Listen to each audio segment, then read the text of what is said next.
The question that matters most. Do you believe that Jesus is the Son of God and that he came to save you? Here's today's In Touch devotion. Today's abridged reading begins in verse 13 of John chapter 9. They brought the man who was previously blind to the Pharisees. Now it was a Sabbath on the day that Jesus made the mud and opened his eyes. Then the Pharisees were also asking him again how he received his sight. And he said to them, "He applied mud to my eyes, and I washed, and now I see." Therefore, some of the Pharisees were saying, "This man is not from God, because he does not keep the Sabbath." But others were saying, "How can a man who was a sinner perform such signs?" And there was dissension among them. So they said again to the man who was blind, "What do you say about him? Since he opened your eyes, he said he's a prophet." The Jews then did not believe in him. They did not believe he had been blind and received his sight until he called the parents of the very one who received his sight. And they questioned them, saying, "Is this your son? Is this your son who you say was born blind? Well then, how does he now see?" The parents answered now and said, "We know this is our son, and that he was born blind. But how he now sees, we do not know. Or who opened his eyes, we do not know. Ask him. He's of age, and he will speak for himself." His parents said this because they were actually afraid of the Jews.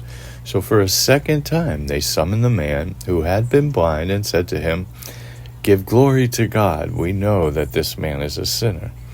He then answered, "Whether he is a sinner, I do not know. One thing I do know, that though I was blind, now I see." So they said to him, "What did he do to you? How did he open your eyes?" And he answered them and said, "I told you already, and you did not listen. Why do you want to hear it again? You do not want to become his disciples, do you?" And they spoke abusively after that to him and said, "You are his disciple, but we are disciples of Moses. We know that God has spoken to Moses, but as for this man, we do not know where he is from." The man then answered and said to them, "Well, here's the amazing thing, that you do not know where he is from, and yet he opened my eyes.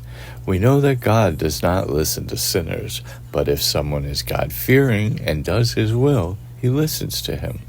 Since the beginning of time, it has never been heard that anyone opened the eyes of a person born blind.